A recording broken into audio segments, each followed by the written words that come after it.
The sun beat down on the blacktop, turning the asphalt into a shimmering, sticky river. For most people, it was just another hot Tuesday in the city, but for the man on the rumbling Harley-Davidson, it felt like the world was slowly cooking him alive. He went by jocks, a name that fit him like his worn leather vest. The vest, covered in patches that told stories of roads long since traveled, felt heavy on his shoulders today, not with pride, but with the weight of a truly rotten day. The motorcycle, which was usually his escape, his one true source of freedom, felt like it was fighting him with every vibration. Each roar of the engine was a shout in his ear, reminding him of the morning's disaster. It had started at the warehouse. His boss, a man with a neck as red as a stop sign and a temper to match, had cornered him by the loading docks. "One more mess up, Jocks, just one. You're out. I don't care how long you've been here. We're running a business, not a charity." The words had echoed in his head all morning. He wasn't just a forklift operator. He was the best one they had. He could move a pallet of fragile goods through a maze of boxes like a surgeon, but none of that seemed to matter anymore. The new guys were cheaper, younger, and didn't ask questions. He felt like a dinosaur, a big, loud, useless relic that was about to be extinct. He had clenched his jaw so hard his teeth ached, mumbled a "yes, sir," and walked away. Feeling the stares of his coworkers on his back, pity, he hated pity more than anything. So he did what he always did, when the wall started closing in. He swung his leg over his bike, twisted the throttle, and tried to outrun his problems. The wind usually whipped the anger away, leaving just the open road and a clear head. But not today. Today, the anger was a passenger, riding right behind him, digging its fingers into his shoulders. And then he heard it. A faint thump-thump-thump from the back wheel. At first he tried to ignore it. Maybe it was just a stick in the tread. But the thumping got louder, more insistent, and the bike started to pull to one side. He knew that sound. He knew it with a sickening dread in his gut. A flat tire. Of course, on a day like today, why wouldn't he get a flat tire? He had to pull over, the Great Escape grinding to a halt. He was miles from his usual garage, a place where they knew him and his bike. He was stuck in a part of town he didn't know, surrounded by unfamiliar buildings and faces. After a frustrating 10-minute walk, pushing the heavy motorcycle, he found a small, independent tire shop. The sign was old and faded, a simple picture of a tire with the name Joe's painted in peeling letters. An old man with grease permanently stained into his hands and a kind, wrinkled face was the only one there. He said he could fix it, but it would take about an hour. An hour. An hour to just stand there and stew in his own misery. Jocks paced on the cracked sidewalk in front of the shop. He felt trapped. The low hum of the city traffic, the distant wail of a siren, the chatter of people walking by it all grated on his nerves. Every sound was an annoyance. He pulled out his phone, but the screen just seemed to mock him. No calls, no messages. He felt completely alone, a big, tough biker who felt like a little kid who'd just been scolded. He kicked at a loose piece of gravel, sending it skittering into the street. It was a small, pointless act of aggression, but it was the only thing he felt like he had any control over. That's when he first noticed the dog. It was a little thing, a scruffy terrier mix with matted fur and ears that flopped down in different directions. It was tied to a rusty bike rack right next to the shop's entrance, a short leash giving it just enough room to move in a small, frantic circle. The dog belonged to the old mechanic, who had brought it out with him while he worked. At first, Jocks didn't pay it much mind. It was just a dog doing dog things. But as Jocks's frustration grew, the dog's presence became more and more irritating. The little terrier was a bundle of nervous energy. It yapped at every person who walked by, a high-pitched, piercing bark that cut right through Jocks's angry thoughts. It would spin in circles, its leash getting tangled, then strain against it, letting out a series of frustrated whines. It was like a tiny, furry reflection of the chaos Jocks felt inside himself, and he hated it. He hated its happy, pointless energy. He hated the way its little tail thumped against the ground. He hated the way it seemed to be enjoying the day, a day that was so miserable for him. He tried to ignore it. He stared at his motorcycle, at the deflated back tire that looked like a sad, drooping eye. He thought about his boss's face, about the stack of bills waiting for him at home, about the feeling of being left behind. The more he thought, the angrier he got, and the more the dog's noise seemed to get under his skin. It was a constant, yapping reminder that his world was falling apart. While this little creature didn't have a care in the world, then the dog did something that pushed him over the edge. In one of its frantic, spinning circles, it darted towards him and nipped playfully at the leather of his heavy boot. It didn't hurt. It was just a little nip, a puppy's way of saying hello. But in Jox's mind, it was the final straw. It was the universe, in the form of this yapping, nipping little pest, giving him one last kick when he was already down. All the frustration, all the anger, all the helplessness of the entire day came rushing to the surface in a hot, white flash. He wasn't thinking about the dog or the old man or the people on the street. He was just thinking about the unfairness of it all, the crushing weight of his own bad luck. Without a single conscious thought, he reacted. He spun around, his body moving on pure, unfiltered rage. His leg came up, his heavy work boot swinging through the air in a swift, brutal arc. It wasn't a full-force kick, not meant to cause serious injury, but it was hard and it was meant to hurt. The toe of his boot connected with the small dog's side. There was a soft, sickening thud, followed immediately by a loud, piercing yelp of pain and surprise. The little dog was lifted off its feet for a moment, tumbling across the rough concrete in a heap of fur and flailing legs. It landed in a crumpled heap a few feet away, letting out a series of heartbroken whimpers. The effect was instantaneous. The dog's yapping stopped. The background noise of the city seemed to fade into a dull hum. A few people who had been walking by stopped in their tracks, their mouths open in shock. A woman gasped, covering her mouth with her hand. The air grew thick and heavy with a sudden, tense silence. Jock stood there, his legs still slightly raised, his chest heaving. The red-hot anger that had fueled him just a second ago vanished, replaced by a cold, heavy wave of something else. Guilt. He looked at the small, whimpering form on the ground, and for the first time that day, he felt a pang of something that wasn't anger. It was a sick, sinking feeling in the pit of his stomach. He had done a terrible thing. A huge, stupid, unforgivable mistake. And in that moment, he had no idea that he had just performed this act of cruelty in front of an audience that included one of the most famous and kind-hearted people in the world. The sound of the small dog hitting the concrete was a small, awful noise that seemed to suck all the other noise out of the street. For a split second, the rumble of a distant bus, the chatter of people walking by, the generic pop music drifting from a nearby store, it all just disappeared. There was only the silence that followed the act, a silence that was heavier and louder than any noise. It was a space filled with shock. Then the silence was broken by a sound so much worse, a series of tiny, broken whimpers from the crumpled heap of fur on the sidewalk. The dog wasn't yapping anymore. It wasn't spinning or bouncing. It was just a small, hurt animal, crying in pain and confusion, and the sound cut through the hot afternoon air like a shard of glass. Jax stood frozen, his legs still bent slightly from the kick. The white-hot rage that had possessed him just a moment before had vanished completely, evaporated and replaced by a cold, slimy feeling of shame that started in his stomach and spread through his veins. He felt the eyes of the world on him. A woman with a shopping bag stopped dead in her tracks, her hand flying to her mouth. A young couple who had been walking hand in hand let go and stared, their faces a mixture of disbelief and disgust. An older man across the street just shook his head slowly, a look of profound disappointment on his face. These weren't just strangers anymore. They were a jury, and Jox knew, with a certainty that chilled him to the bone, that he had been found guilty. He wanted to run. He wanted to get back on his bike, even with the flat tire, and just ride away and never look back.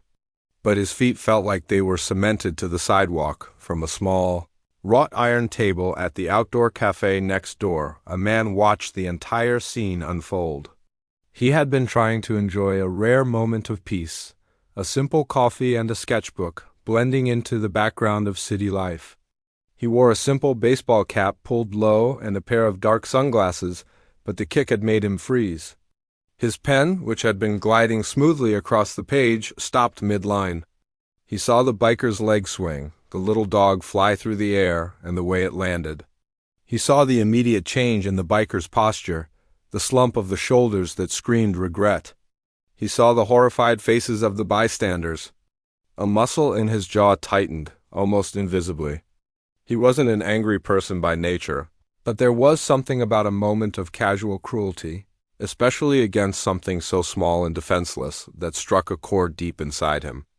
It felt like a violation of some unspoken rule of humanity, a basic contract of kindness that had just been torn to shreds in front of him. The little bell above the door of the tire shop jingled, a cheerful sound that was completely out of place.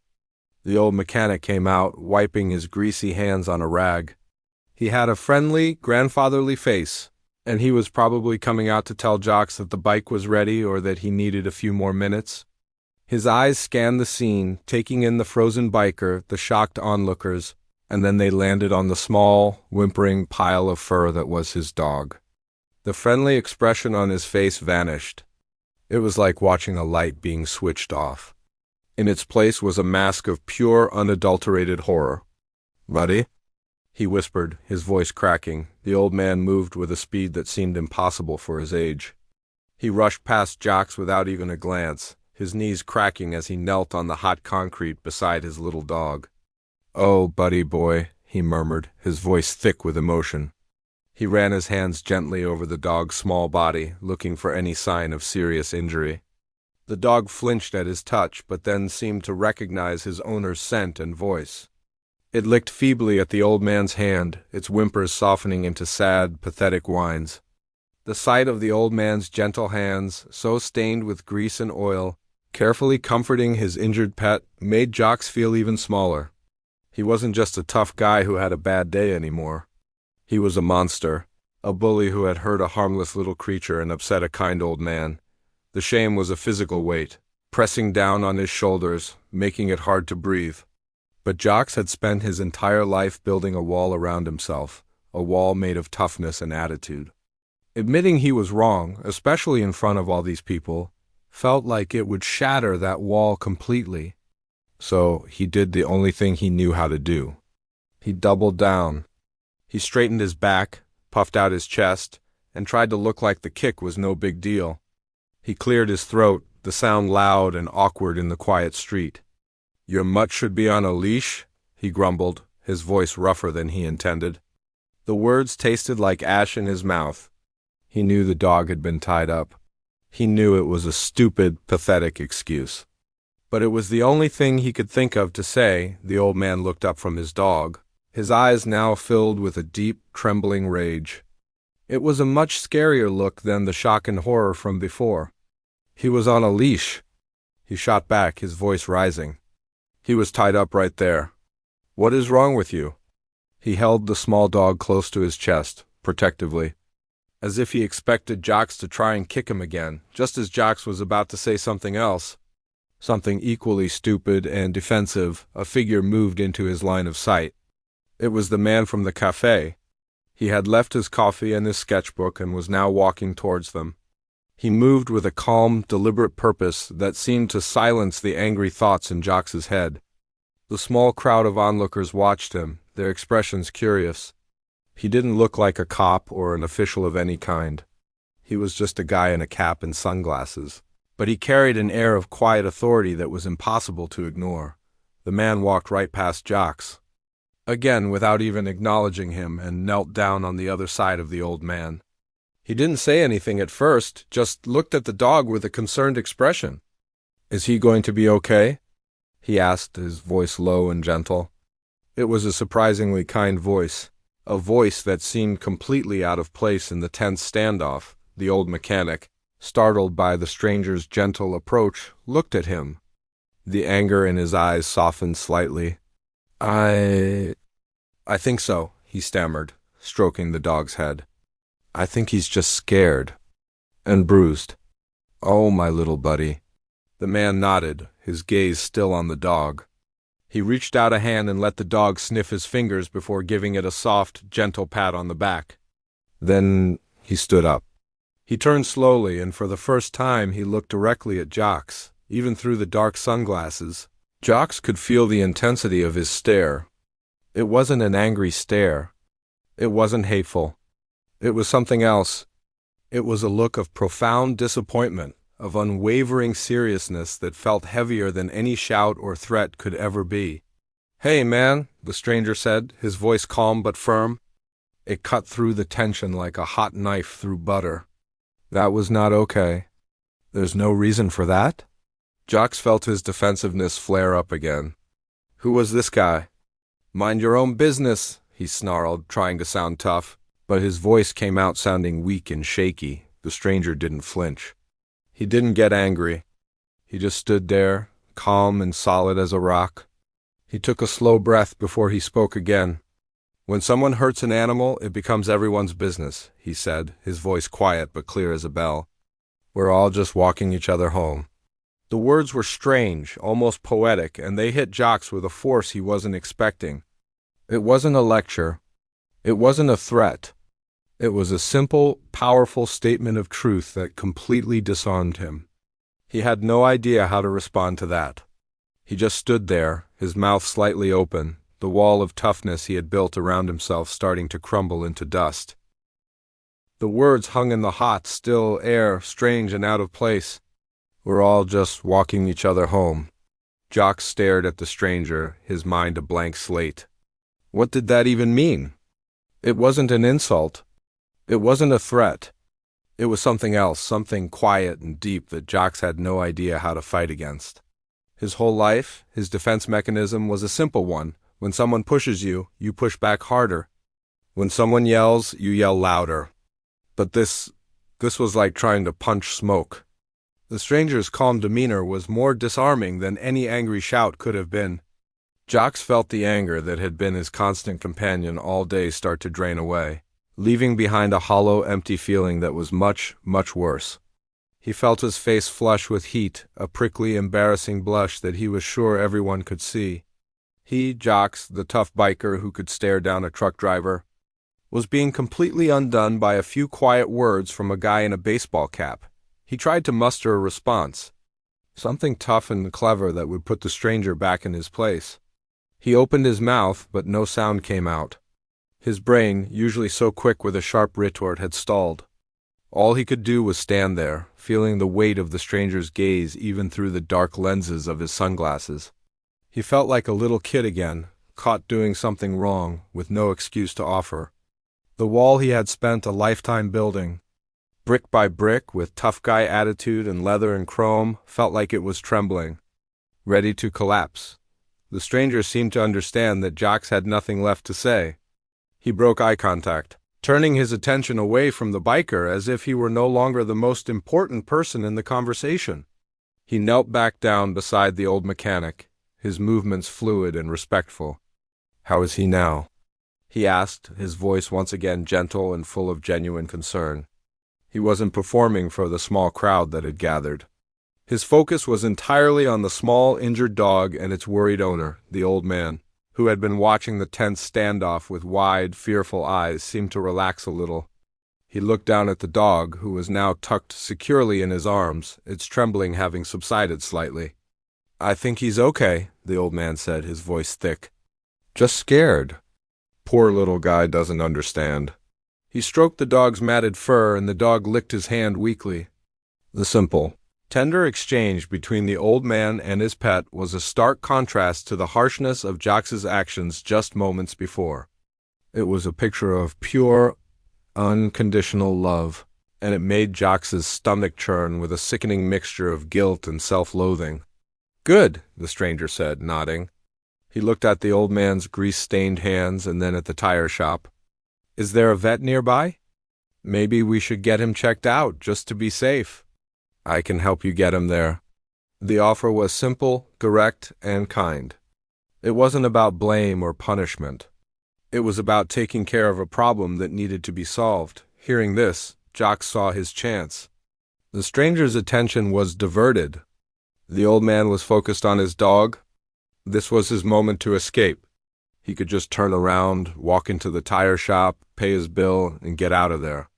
He could leave this whole mess behind him. He cleared his throat, the sound harsh and awkward. "Look," he mumbled, directing his words at no one in particular. "The bike's probably ready. I gotta go." He took a half step towards the shop's door, his heart pounding in his chest, desperate for the escape that the open road usually promised. He didn't even make it a full step. The stranger was suddenly in front of him. He hadn't moved with aggression or speed. It was more like he had just flowed into Jox's path, a calm, immovable object. He wasn't close enough to be threatening, but his presence was a solid wall. "You're not going anywhere just yet," he said. His voice was still quiet, but there was a new firmness to it, an edge of steel that hadn't been there before. Jox felt a flicker of his old anger return. "Get out of my way," he growled, trying to puff out his chest. To reclaim the persona that was slipping away from him, the stranger didn't budge. He just stood there, his posture relaxed but unyielding. "I'm not going to let you walk away from this," he said, his voice level and steady. "You caused this. You see that, right? You kicked a small, defenseless animal. Now it's hurt and this man is upset. You don't get to just walk away and pretend it didn't happen. That's not how the world works." The simplicity of the statement was like a punch to the gut. It wasn't a lecture on morality or a complex philosophical argument. It was just a statement of fact. Cause and effect. Action and consequence. Jox had no defense against it. He couldn't argue that he didn't do it. He couldn't argue that the dog wasn't hurt. He couldn't argue that the old man wasn't upset. It was all true. Laid out bare in the middle of the sidewalk for everyone to see, a murmur went through the small crowd of onlookers. A few people nodded in agreement with the stranger. A young woman in the back pulled out her phone, not to call for help, but to hold it up, as if recording the scene. Jox felt a fresh wave of shame wash over him. He wasn't just being confronted by one stranger. He was being held accountable by the whole world. He was a spectacle, a public example of how not to behave. The stranger must have sensed Jox's internal struggle. He softened his tone slightly. "Look, man," he said, his voice a little lower, more personal. "I get it. We all have bad days. Days where everything goes wrong and we feel like the whole world is against us. I've been there. But that doesn't give us the right to take it out on someone or something that can't fight back. In fact, that's when it's most important to be kind. That's when it matters the most." He paused, letting the words sink in. "This little dog," he continued, gesturing with his head towards the bundle of fur in the old man's arms. He was probably just trying to be friendly. "He didn't know you were having a bad day. He just saw a person and wanted to say hello. And you responded with anger. That's a choice you made. And now you have to deal with the consequences of that choice." Just then the old man spoke up. He had been listening to everything, his anger slowly being replaced by a deep, profound sadness. He looked at Jox, his eyes clear and filled not with hate, but with a simple, heartbreaking confusion. "Why?" he asked, his voice barely a whisper. "I just don't understand. Why would you do that? He's just a little fellow.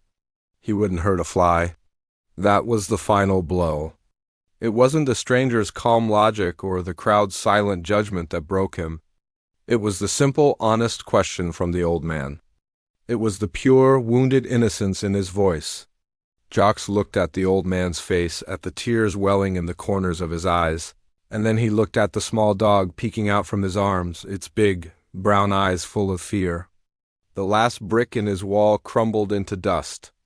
The tough biker facade, the anger, the defensiveness, it all vanished. All that was left was a man who had done a terrible, stupid thing, and was finally forced to see it for what it was. His shoulders slumped. The fight went out of him completely. He couldn't meet the old man's eyes. He couldn't meet the stranger's eyes. He just stared at a crack in the sidewalk, at a tiny ant struggling to carry a crumb. The world, which had seemed so against him just an hour ago, now seemed to be holding its breath, waiting for him to do the right thing. He was trapped, not by the stranger's body, but by the sheer weight of his own actions. There was no escape. There was only the long, difficult road ahead, a road he knew he had to face, one step at a time. The silence that followed the old man's question was the heaviest thing Jacques had ever felt. It wasn't an empty silence. It was full. It was full of the old man's quiet sorrow, the stranger's steady gaze, and the unspoken judgment of the small crowd. Jacques stood there, his head bowed, his eyes fixed on a single, stubborn weed growing through a crack in the concrete.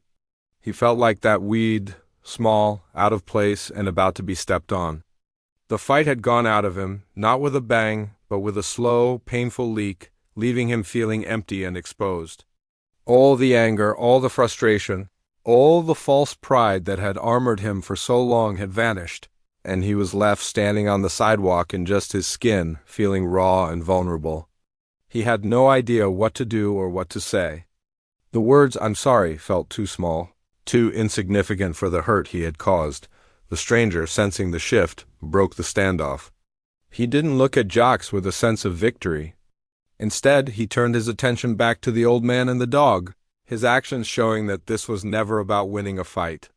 He gently placed a hand on the old man's shoulder, a gesture of comfort and solidarity. "Let's get him checked out," he said softly, his voice a calm anchor in the sea of tension. "There's a vet clinic a couple of blocks from here. I can help you carry him if you need." The old man looked up at the stranger, his eyes filled with a gratitude that was almost painful for Jacques to witness. "Thank you," he whispered, his voice thick. "Thank you, son. You're a good man." The simple praise, directed at someone else, twisted like a knife in Jacques' gut. This was the kind of respect he had always craved, the kind of respect he thought he earned by being tough and intimidating.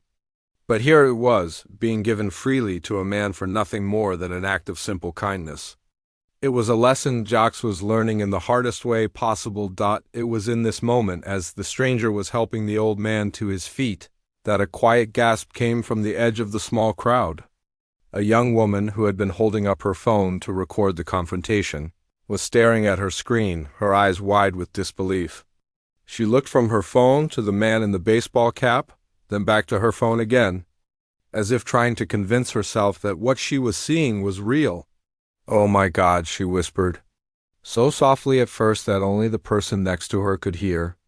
But then she said it again, a little louder, her voice filled with a mix of shock and awe. "Oh my God. That's him." Her whisper spread through the onlookers like a ripple in a pond. A few people leaned in, asking what she was talking about. She turned her phone around to show them, her hand trembling slightly. On the screen was a freeze frame of the stranger, his face slightly turned towards the camera, the cap and sunglasses unable to fully hide the familiar, kind features that millions of people knew from movie screens all over the world. A collective murmur went through the crowd. "No way, is it really? It looks just like him." People started pulling out their own phones, their fingers flying across their screens as they searched for confirmation. The quiet, serious street confrontation was suddenly transforming into something else entirely.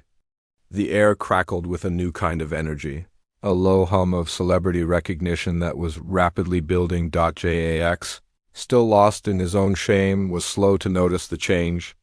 He just felt the atmosphere shift, the quiet tension replaced by a buzzing, excited curiosity. He finally looked up, his confusion growing as he saw the faces in the crowd. They weren't looking at him with disgust anymore. They were looking past him at the stranger, their expressions a mixture of wonder and excitement. Then he heard it. Someone said the name. It was just a whisper at first, but it landed in Jacques' ears like a thunderclap. Keanu Reeves. The name hung in the air, impossible and absurd. Jacques squinted, his mind refusing to process the information. He looked at the stranger, really looked at him for the first time. He looked past the simple clothes, the baseball cap, the sunglasses. He saw the line of the jaw, the shape of the nose, the quiet intensity in the eyes that he now recognized from a dozen different movies. The man who had calmly and systematically dismantled his entire worldview, the man who had shown him what true strength looked like, wasn't just some random good Samaritan. He was one of the most famous people on the planet. The realization hit Jacques with the force of a physical blow. The shame he had been feeling, which had already felt like a crushing weight, was suddenly magnified 1,000 times. He hadn't just been called out for his cruelty by a regular person. He had been put in his place by Keanu Reeves, a man famous for his kindness, his humility, and his gentle soul. A man who played heroes on screen and, it seemed, was a hero in real life too. The irony was so thick and bitter that Jocks almost choked on it. He felt his knees go weak. The tough biker, the man who feared no one, felt like he was about to collapse on the sidewalk in a heap of humiliation. Every bad choice he had ever made, every time he had used his toughness to intimidate or hurt someone, flashed through his mind in a dizzying, sickening parade. And now, all of it was being judged by the one person who represented everything he wasn't, the man himself. However, seemed completely unfazed by the growing attention. He heard the whispers, saw the phones pointed at him, but his focus never wavered. He simply helped the old man steady himself, still holding the dog securely. He finally turned to face the crowd, and a small, almost weary smile touched his lips. He raised a hand, not in a celebrity wave, but in a gentle gesture of calm. "Hey, everyone," he said, his voice the same quiet, steady tone he had used with Jocks. "It's okay. Everything's okay here." He then looked directly at Jocks, and for the first time there was something in his eyes other than serious disappointment. It was a flicker of understanding, of empathy. "It doesn't matter who I am," he said, his voice clear and firm, directed at Jocks but meant for everyone to hear. "What matters is how we treat those who can't defend themselves. That's all that matters. That's all that ever matters." The words were simple, but coming from him, in that moment, they felt profound. They cut through the celebrity buzz and brought the focus right back to the heart of the matter, the small, injured dog and the man who had hurt it. The crowd fell silent again, their excitement replaced by a renewed sense of the situation's gravity. They were no longer just spectators at a celebrity sighting. They were witnesses to a powerful lesson in humanity. Jax stood there, completely and utterly defeated. The last remnants of his facade had not just crumbled. They had been vaporized. He was just a man, a flawed and angry man who had made a terrible mistake, and he had been taught a lesson he would never forget. The recognition of the stranger wasn't the end of his humiliation. It was the beginning of his redemption. He looked at the old man, at the dog, and then at the quiet, unassuming movie star who had shown him more strength in 5 minutes than he had ever known in his entire life. He knew, with a certainty that settled deep in his bones, that he had to do more than just feel sorry. He had to make it right. The world seemed to hold its breath. The name, spoken in a hushed, reverent whisper, hung in the air between the biker and the movie star, between the old man and his dog, between the shocked onlookers and the hot, unforgiving concrete. For Jocks, the name was a final, crushing weight. It was one thing to be shamed by a stranger, to have your own ugliness thrown back in your face by an ordinary person. It was another thing entirely to be taught a lesson in humanity by a man who built a career on portraying decency, on being the good guy. The irony was so thick, so bitter, that it felt like a physical presence choking him. He had spent his life cultivating an image of toughness, of being a man who didn't take anything from anyone. And in a single afternoon, that image had been shattered not by a bigger, tougher man, but by a quiet act of kindness and a few simple, unshakable truths. The stranger, Keanu Reeves, paid the growing crowd no mind. He didn't pose for pictures or acknowledge the whispers. His focus remained on the small, sad scene in front of him. He gave the old man's shoulder a final, gentle squeeze before turning his full attention back to Jocks. His gaze wasn't angry or triumphant. It was just steady. It was the look of someone who sees a person not for their leather vest or their scowl, but for what they are right at that moment, a broken man who has just been confronted with his own failure. Jocks couldn't stand under that gaze. He felt his shoulders slump, the last bit of fight draining out of him. He looked down at his own boots, the same boots that had just caused so much pain. They suddenly looked foreign to him, like they belonged to someone else. He opened his mouth to speak, but his throat was tight and no words came out. He had to clear his throat, the sound harsh and ugly in the quiet street. When he finally spoke, his voice was a rough, quiet thing, stripped of all its usual swagger. "I'm sorry," he mumbled, the words directed at the cracked sidewalk. He knew it wasn't enough. It would never be enough. He took a shaky breath and forced himself to look up, not at the famous actor, but at the one person he had truly wronged. He looked at the old mechanic, at the kind, wrinkled face that was now etched with sadness. "Sir," Jock said, his voice a little stronger now, but filled with a raw, unfamiliar emotion. "I am so sorry." He didn't make any excuses. He didn't mention his bad day or his job or his flat tire. He just stood there, his eyes filled with a shame so deep it felt like it might swallow him whole. "What I did, there was no reason for it. It was a stupid, ugly thing to do.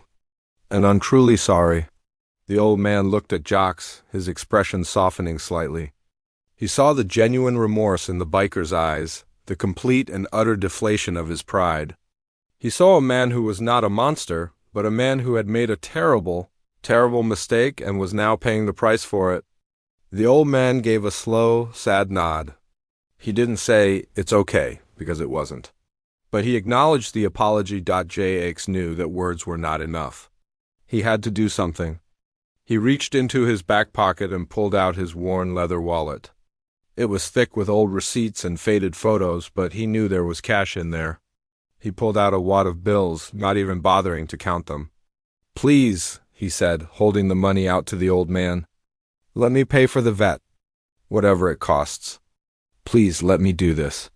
The old man hesitated, looking at the money, then back at Jocks's face. "I don't know," he started to say.